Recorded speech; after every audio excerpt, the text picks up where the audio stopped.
नमस्कार, आपका एक बार फिर से स्वागत है इस एजुकेशन चैनल पर, जिसमें हम लेकर आए हैं कबीर की साखियां एवं शब्द पाठ के इस दूसरे भाग को, जो कि कक्षा 9 का पाठ है। आइए पढ़ते हैं शब्द या पद, जिसको एक छंद का रूप दिया है कबीरदास ने। कबीरदास ने यहाँ पर इसकी रचना लय, ताल इत्यादि के लिए की है और अपनी रचनाएं शब्द में भी जनता तक पहुंचाई है, लोगों तक पहुंचाई है। तो इसको लय में सस्वर वाचन के साथ पढ़ते हैं। लीजिए। मोह को कहाँ ढूंढे बंदे, मैं तो तेरे पास में, ना मैं देवल ना मैं मस्जिद, ना काबे कैलाश में, ना तो कोने क्रिया कर्म में, नहीं राग वैराग में, खोजी हो ये तो तुरते मिलियो पल भर की तलाश में। कहे कबीर सुनो भाई साधु, सब श्वासों की श्वास में, सब श्वासों की श्वास में, सब श्वासों की श्वास में। मुख्य शब्दार्थ यहाँ पर बंदे मनुष्य के लिए कहा है, काबा मुस्लिम तीर्थ स्थल है और कैलाश जो कि हिंदुओं का तीर्थ स्थल है। क्रियाकर्म यानी कि पूजा पाठ या कर्मकांड, योग या साधना या तपस्या, वैराग्य यानी संन्यास। इस प्रकार हमने कुछ मुख्य शब्दार्थ जाने। चलते हैं वीडियो के अगले भाग की ओर।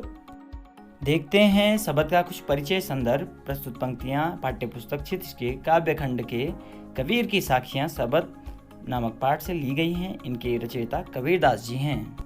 प्रसंग। प्रस्तुत शब्द में कबीरदास जी ने ईश्वर के विषय में बताया है। ईश्वर कहाँ रहते हैं, कहाँ नहीं है, और यह भी बताया है कि बाह्य आडंबरों से ईश्वर नहीं मिलते, बल्कि सच्चे भक्त को ही ईश्वर प्राप्त होते हैं। आगे बढ़ते हैं। भावार्थ शुरू करते हैं कबीर के समय की छोटी मोटी घटनाओं से। एक प्रकार के जो धार्मिक झगड़े हो रहे थे, अनेक बातें हो रही थी, लड़ाइयाँ कर रहे थे, विदेशी आक्रांता यहाँ आ रहे थे, जिसकी वजह से इस प्रकार का जो एक माहौल देखकर कबीर ने अपनी बातें यहाँ पर रखी। कबीर एक समाज सुधारक थे।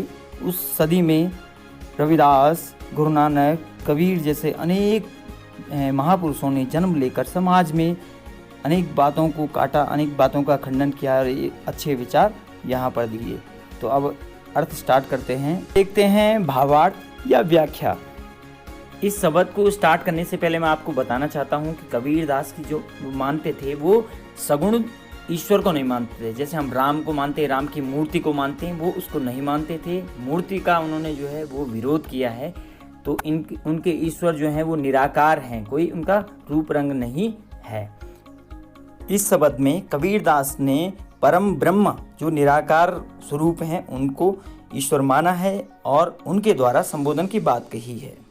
कबीर के अनुसार ईश्वर कहते हैं, तू मुझे इधर उधर क्यों ढूंढता है, तू क्यों इधर उधर भटकता है, मैं तो तेरी समीप में रहता हूँ, ना मैं किसी मंदिर में रहता हूँ, ना किसी मस्जिद में रहता हूँ, ना किसी मुस्लिम तीर्थ काबा में रहता हूँ, ना हिंदू तीर्थ स्थल कैलाश में बसता हूँ। इसलिए तुम मुझे ऐसे स्थानों पर क्यों ढूंढते हो, ना मैं किसी पूजा पाठ में बसता हूँ, ना ही भयंकर योग साधना से मैं मिलता हूँ, न ही संसार से विरक्त होने पर, ना ही संन्यास लेने पर मैं मिलता हूँ। यह सब तो मात्र एक दिखावा है। कबीरदास के अनुसार ईश्वर कहते हैं, मैं हर जगह व्याप्त हूँ। मुझे चाहने वाला जो सच्चा भक्त है, मैं उसे आसानी से मिल जाता हूँ, तुरंत मिल जाता हूँ। कबीरदास जी कहते हैं, जिसके मन में मुझे पाने की इच्छा है, सच्ची लगन है, उससे तो मैं तुरंत मिलता हूँ। सच तो यह है, मुझे प्राप्त करने के लिए किसी पूजा, कर्म, योग, वैराग्य, संन्यास आदि की आवश्यकता नहीं, बल्कि सच्ची लगन की आवश्यकता है। आगे कबीरदास जी कहते हैं कि ईश्वर तो सब प्राणियों में रहता है, सभी में वास करता है। शरीर में जिस प्रकार सांस होती है, उसी प्रकार परमात्मा प्राण बनकर सभी में रहता है, सभी के कण कण में रहता है। उसे ढूंढने की आवश्यकता नहीं है, उसे बाहर मत ढूंढिए, उसे अपने अंदर ढूंढिए। ईश्वर कण कण में व्याप्त है। परमात्मा किसी आडंबर से नहीं मिलते, बल्कि सच्ची लगन से, भक्ति से मिलते हैं। वे कहते हैं कि यहाँ पर कबीर ने स्पष्ट कर दिया है कि सच्ची लगन से ही ईश्वर प्राप्त होते हैं, दिखावा करने से ईश्वर प्राप्त नहीं होते हैं। कबीर ने कहा है कि दिखावा करना गलत है, गलत बात है। ईश्वर प्राणियों की श्वास श्वास में बसते हैं। चलिए आगे बढ़ते हैं। विशेषताएं या शिल्प भाव सुंदर है। शिल्प मतलब कैसे ये दोहा चौपाई जो भी छंद है कैसे बनाया गया है। भाव मतलब उसमें कितना सुंदर भावार्थ है, क्या विशेषता है। इस शब्द में कबीरदास यह बताते हैं कि ईश्वर प्राप्ति सच्ची लगन से ही संभव है। यह बात उन्होंने स्पष्ट कही है। ईश्वर संबोधन यहाँ पर किया गया है, इससे बात और भी अधिक प्रमाणिक लगती है। मेरे तेरे, मैं मस्जिद, मेरे रे और मामा वर्ण जो है बार बार आया है, इसलिए यहाँ पर अनुप्रास अलंकार भी है। आइए इस शब्द से संबंधित कुछ चित्र देखते हैं। पहले चित्र में एक साधु महात्मा हैं और दूसरे चित्र में भगवान श्री कृष्ण अपने भक्त के पास में खड़े हैं, यानी भक्ति से भावना यहाँ पर देखी जा सकती है। यह चित्र जो तीसरा है, इसमें देखेंगे विभिन्न प्रकार के जो धार्मिक संप्रदाय हैं और सभी के ईश्वर यहाँ पर दिखाए हुए हैं। आइए चलते हैं चौथे चित्र की ओर। और इस चित्र में गुरु नानक देव या विभिन्न धर्मों के जो अपने अपने देवता हैं उनको दिखाया गया है। आइए आगे बढ़ते हैं अगले शब्द की ओर। कबीरदास का दूसरा शब्द है। संतों भाई आई ज्ञान की आंधी रे, ब्रह्म की टाटी सबे उड़ानी, माया रहे न बांधी, हिति चित्त की द्वैथून गिरानी, मोह बलिंडा टूटा, तृष्णा छानी परिघर उपरी, कुबधि का भांडा फूटा, जोग जुगति काया का निकस्या, हर की गति जब जानी, आंधी पीछे जो जल बूटा, प्रेम हरि जन भीना, कहे कबीर भान के प्रगटे, उदित भया तमखीना, उदित भया तमखीना, उदित भया तमखीना। आइए इस शब्द को पढ़ने से पहले हम कुछ महत्वपूर्ण शब्दार्थों की ओर ध्यान देते हैं। टाठी बांस की फट्टियों से बना हुआ पर्दा, हिति स्वार्थ, चित्त मन, थूनी खंबा, बलिंडा, बलिंडा का अर्थ होता है बल्लियाँ जो होती हैं झोपड़ी में, तृष्णा प्यास या इच्छा, घर धरती, कुबधि सांसारिक वासनाओं के जो विचार होते हैं, जोग जुगत यानी योग साधना, हठ योग साधना हो सकता है, निरचु मतलब थोड़ा सा। यहाँ कूड़ कपट का मतलब है कपट रूपी कूड़ा, काया यानी शरीर, निकषयन निकल गया, गति यानी रूप, बूटा वर्षा, भीना भीगा, भान मतलब सूर्य, तम मतलब अंधेरा अज्ञान का, और खीना मतलब कमजोर पड़ना। आगे बढ़ते हैं और देखते हैं संदर्भ। प्रस्तुत शब्द पाठ्यपुस्तक क्षितिज के काव्य खंड भाग के कबीर की साखियां नामक पाठ से लिया गया है और इसके रचयिता कबीरदास जी हैं। इससे आगे देखते हैं प्रसंग। प्रस्तुत शब्द में कबीरदास जी ने अज्ञान के नष्ट होने और ज्ञान के उदय होने का बहुत सुंदर वर्णन किया है। यहाँ आध्यात्मिक ज्ञान यानी ईश्वर है, ईश्वर की वास्तविकता की बात कही गई है जो अनुभव साधना से प्राप्त होता है। ज्ञान नष्ट होने पर ईश्वर संबंधी ज्ञान से भक्ति में आनंद आने की बात कही गई है, यानी भक्ति में तब आनंद आता है। आइए चलते हैं इस शब्द के अगले भाग में, भावार्थ। शब्द नंबर 2 में देखेंगे संतों भाई आई ज्ञान की आंधी। इस शब्द में समाज सुधारक कबीरदास जी ने आंधी आने की बात कही है, ऐसी आंधी जो ज्ञान रूपी आंधी है। और आंधी के आने से जैसे सब कुछ उजड़ जाता है, तूफान सा आने लगता है, उसी प्रकार ज्ञान की आंधी आने पर बुद्धि पर जो भ्रम पड़ा था, वो मोह माया जो था बुद्धि पर, स्वार्थ जो था, धन लालच इत्यादि की जो लालसा थी, वो सब जो है ऐसे जो दोष थे वो सब उखड़ गए हैं, दूर हो जाते हैं। आगे कबीरदास जी कुछ कहते हैं। उससे पहले मैं आपको बताना चाहूँगा जो यहाँ पर छप्पर जो कि मनुष्य माया मोह में फंसकर अपने उसी में लगा रहता है, ऐसा जो माया मोह रूपी जो छप्पर था वो ज्ञान रूपी आंधी के आने से वो उड़ जाता है।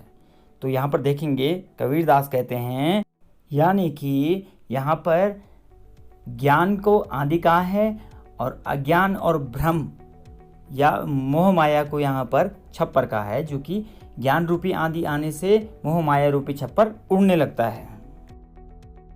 कबीरदास कहते हैं, अरे संत भाइयों, आडंबर व झूठ समाप्त हो गया है और सच्ची साधना से ज्ञान की आंधी आ गई है। ज्ञान की आंधी आने से बुद्धि का जो भ्रम था, अज्ञान था, ऐसा अज्ञान रूपी छप्पर जो है वो उड़ गया है, पर्दा हट गया है अज्ञान का।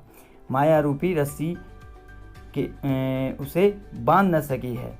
स्वार्थ और संपत्ति रूपी जो खंबे हैं वो उस छप्पर के खंबे भी उजड़ चुके हैं, और मोह और लालच रूपी जो बल्लियां हैं वो टूट चुकी हैं। तृष्णा यानी इच्छा जो है वो ऐसा छप्पर है वो गिर चुका है। कुबुद्धि रूपी जो बर्तन हैं वो भी टूट चुके हैं। इससे आगे देखते हैं, ज्ञान की आंधी आने से भक्तों के मन में सारे के सारे भ्रम और पाप जो है वो समाप्त हो जाते हैं। माया, मोह, स्वार्थ, इच्छाएं, अज्ञान समाप्त हो जाता है। मन शांत हो जाता है और फिर भक्ति और ईश्वर प्रेम मन में जो है बरसने लगता है। बड़े आनंद से भक्तों का जीवन भर जाता है। अर्थ को और आगे देखते हैं। जो ज्ञानी संत हैं उन्होंने योग की साधना के विचार से नए छप्पर का निर्माण कर लिया है। यह नया छप्पर जो जीवन रूपी है बहुत सच्चा और मजबूत है। उससे पानी की एक बूंद नहीं टपक सकती। अर्थात प्रभु के बारे में ज्ञान होने पर सभी माया, मोह, स्वार्थ, इच्छाएं, अज्ञान आदि का कूड़ा करकट मिट गया है। भक्ति रूपी वर्षा होने लगी है और भक्त का जीवन आनंदित हो गया है। अर्थात यहाँ पर अज्ञान के मिटने पर ज्ञान की जो बात कही गई है और उससे जीवन भर जाता है। कबीर कहते हैं, जब ज्ञान का सूर्य उदित होता है तो अज्ञान का अंधकार सब मिट जाता है। अज्ञान रूपी जो अंधकार होता है वो मिट जाता है। यहाँ पर आशय यह है कि प्रभु भक्ति में ही सच्चा आनंद है। सच्ची भक्ति और प्रेम ही जीवन का सच्चा आनंद होना चाहिए। हमें झूठी बातों में न पड़कर सच्ची बातों को पहचानना चाहिए, सच्चा मार्ग देखना चाहिए, सच्चा रास्ते पर चलना चाहिए। धन्यवाद। इस शब्द में क्या विशेष है और इसका भाव एवं शिल्प सौंदर्य क्या है, देखते हैं। इस शब्द में प्रभावशाली वर्णन किया गया है, साथ ही ज्ञान के उदय होने पर अज्ञान का नष्ट होना दिखाया गया है। कवि ने भावों का जोश भरा वर्णन किया है। ब्रह्म के लिए टाटी कहा गया है। ऐसे वर्णन में रूपक अलंकार साफ दिखाई देता है। माया के दो अर्थ हैं, माया और रस्सी। अर्थात शब्द में कई जगह पर श्लेष अलंकार का प्रयोग किया गया है। श्लेष अलंकार वहाँ पर होता है जहाँ पर एक ही शब्द एक से अधिक अर्थ प्रकट करता है। शब्द में लय व गेयता का भी ध्यान रखा गया है। सुंदर सी लय इसकी हो सकती कई प्रकार की, जैसे मैंने इसको पढ़ा है उससे अच्छा इसको कोई पढ़ सकता है और कई तरीके से पढ़ सकता है। इस प्रकार से ये जो दूसरा शब्द था कबीरदास की साखियाँ एवं शब्द पाठ का, यह समाप्त हो चुका है। अब हम कुछ चित्र देखते हैं। चलिए आगे बढ़ते हैं। भारतीय इतिहास में कबीर का नाम हमेशा आगे रहता है।